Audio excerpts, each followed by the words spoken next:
Mi nombre es Patricia Elizabeth Torres Villanueva. Soy doctora en psicoanálisis, antropóloga social, lingüista, danzante. Formo parte del grupo de la tradición Tezcatlipoca, conocida como Abuelacuatzin. Y desde 1980, cuando se organizó el primer simposio de danza y medicina en el Instituto Nacional de Bellas Artes, y tuve la oportunidad de participar con el tema de la danza y la medicina. Ahí estaba presente la presidenta del Consejo de Investigadores de la Danza de la UNESCO, la doctora Patricia Aulestia, y ella me comentó la importancia que tenía que yo siguiera por el camino de mi tradición, de mi cultura, de mis raíces, y que en 1982 se iba a realizar la reunión de Mondiacult, que es una reunión de la UNESCO que se celebra para todos los lineamientos que tienen que ver con la paz y la cultura alrededor del mundo. Y me pidió que para 1982 yo presentara un trabajo con la metodología que ella me dio para que la UNESCO pudiera certificar mis investigaciones y formar parte del Comité Científico de Investigadores de la Danza de la UNESCO. Y efectivamente en 1982 tuve la oportunidad de estar presente. Se volvió a repetir esta conferencia ahora en el 2022 y yo era como la única sobreviviente, porque pues ya para el 1982 había mucha gente mayor y pues yo era de las jóvenes. Entonces para 2022 pues yo era como realmente la representante más importante con tantos años de trayectoria, habiendo presentado mis trabajos siempre en los congresos de la UNESCO. Y desde el 2007 tengo la certificación para el uso terapéutico y pedagógica de la danza a nivel mundial, firmando acuerdos interculturales con muchos países, haciendo comparaciones de similitudes y diferencias y todo lo que conlleva al rescate de este patrimonio intangible de la humanidad, que es el lenguaje y la danza. Entonces, a través de este apoyo que he recibido por parte del Comité Científico, del cual yo formo parte, he participado en más de 30 congresos internacionales presentando la sabiduría ancestral que tiene que ver con el desarrollo de habilidades de la inteligencia múltiple a través de la danza en los niños, la importancia que tiene activar ambos hemisferios, porque dentro de la práctica de la danza estrictamente ceremonial, ritual, tú empiezas siempre con el pie izquierdo. Cuando nosotros activamos o damos un golpe con el pie izquierdo, va al hemisferio derecho.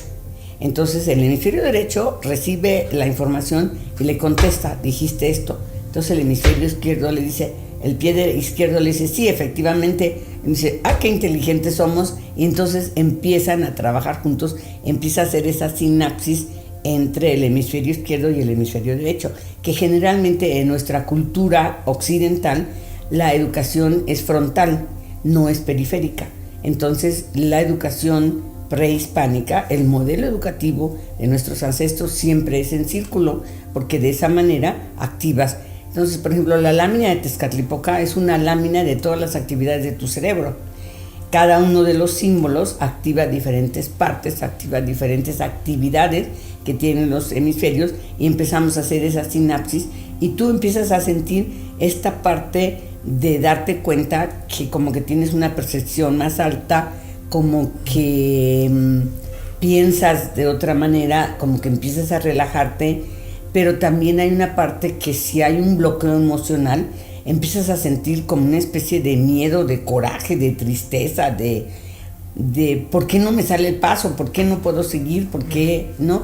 Entonces, como ese diálogo interno de tantos mensajes que nosotros llevamos en la parte emocional, ¿sí? Por la educación que recibimos desde niños. Entonces, todo esto hace que la danza vaya como limpiando desde abajo, desde los pies hasta la cabeza, o sea, de afuera hacia adentro y de adentro hacia afuera, toda esta parte que hace que nuestra inteligencia no sea brillante, ¿no? Por eso nosotros le decimos la danza radiante, ¿no? Porque hace que tu cerebro sea radiante, hace que tu cerebro funcione con todas sus habilidades. Yo estuve inclusive dando terapia a equipos de fútbol, entonces yo podía decirte, cuando los veía desde la torre de control, salía al estadio y yo decía, este ya salió con miedo, este ya salió ya está triste, este ya está enojado. Y entonces muchas veces, ¿no?, los jugadores salen a la cancha a desquitarse, ¿no? Si tú te fijas, muchas veces se pelean y gritan y todo. Y cuando una persona tiene esta parte del equilibrio dentro de sí mismo, el equilibrio adentro y afuera, izquierda, derecha, arriba, abajo, das, recibes, inhalas, exhalas, entonces tus facultades son completamente enfocadas hacia un pensamiento radiante, ¿no? Algo así como irradias luz, irradias energía, estás concentrado, observas, analizas y no entras en esta especie de, ¿qué te diré?, de confusión que te puede dar el mundo emocional y hace que tus funciones interhemisféricas no estén completamente al 100. Y en los niños, por ejemplo, hace que desarrollen la inteligencia emocional, que tengan una mayor comprensión, empatía. Tú te das cuenta lo difícil que es cambiar tú, entonces ya no exiges tanto al otro, ¿no? Te das cuenta de que hay mejores relaciones interpersonales e intrapersonal, ¿no?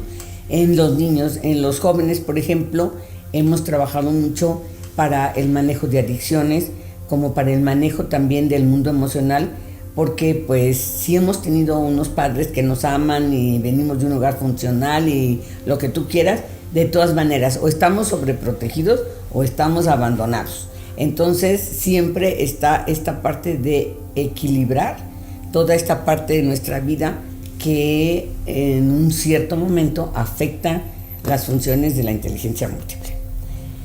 Y en estos intercambios interculturales, por ejemplo, con Finlandia, nos encontramos con que la danza aquí se hacía de montaña a montaña. Entonces nosotros podíamos saber del Cerro del Tepeyac al próximo cerro, al otro cerro, cuál era la danza que estábamos haciendo por el toque del huehuetl, por el movimiento que se veía, o sea, de las plumas o de la danza en sí, y entonces todas las danzas se unificaban. Y en Finlandia eso lo hacían con una lancha de fondo plano, donde iba el danzante por todo el río. Entonces él llevaba la danza del norte al sur, danzando sobre la lancha, y así iban copiando todos los pueblos, digamos, en Finlandia, porque en Finlandia también hay mucha danza, mucho canto, mucha forma del temazcal simplemente, ¿no? Es el temazcal y el sauna de los países escandinavos son primos hermanos, porque antes el sauna era como el temazcal de nosotros, era redondo, era la puerta de entrada muy chiquita porque entrabas casi reptando y adentro era todo de madera, y finalmente fue cambiando a la forma cuadrada y nosotros seguimos conservando la periferia porque para nosotros siempre fue muy importante esta parte circular. En los temazcales de los juegos de pelota hay temazcales rectangulares o cuadrados por las circunstancias de la necesidad de cada lugar, ¿no? Pero en sí, por ejemplo, tuve la oportunidad de hacer un estudio comparativo entre Delfos, el oráculo de Delfos, y el temazcal. Entonces las similitudes eran tantas que era verdaderamente impresionante. Por ejemplo, nosotros atravesar los 8 ríos del Mictlán era como también las mismas etapas de llegar arriba, que eran las Olimpiadas. O sea, tenías que el desapego, el tomar decisiones, el no andar como veleta, que no sabes lo que quieres, que no sabes lo que piensas, que así. Y pues todas estas enseñanzas que tenemos nosotros en la tradición mexica, en la cultura mexica, y sobre todo, como te digo, afortunadamente a nosotros todavía tenemos nuestros códices que nos hablan de toda esta sabiduría, los símbolos que son inalterables y los pasos de la danza, porque muchas de las gentes dicen que las danzas son coreografiadas y que son inventadas y que, pero no, porque nosotros danzamos al viento, nosotros danzamos a la tierra, al fuego, al aire, y los movimientos son efectivamente parte que tiene que ver con cómo nuestra forma de respirar tiene mucho que ver, ¿sí?, con esta parte de inhalar, exhalar, de dar, de recibir, y también tiene que ver con esta parte emocional, física. O sea, la danza abarca lo físico en primer lugar. O sea, es un buen ejercicio de osteoporosis, por ejemplo. En nuestra cultura no había osteoporosis, precisamente porque nosotros trabajamos los huesos largos del cuerpo, estamos siempre con los rayos del sol, y el pegar en esta parte de la danza nos ayuda a fijar el calcio en todo el cuerpo. Entonces, por eso nuestro esqueleto es sano, ¿no? Porque tiene que muchas otras danzas no tienen esta connotación tan importante, ¿no? Después, otra parte importante y diferente de nuestra danza es el hecho de que siempre, siempre danzamos en círculo. Y ahora en la sociedad contemporánea han salido con los 5 ritmos de Berta Roth y con danzas sagradas y cosas del New Age, y toman mucho de la danza de nosotros, lo cambian, lo transforman y lo hacen como una especie de fusión que no viene al caso, porque entonces se empieza a perder esta parte de activación neuronal que es tan importante.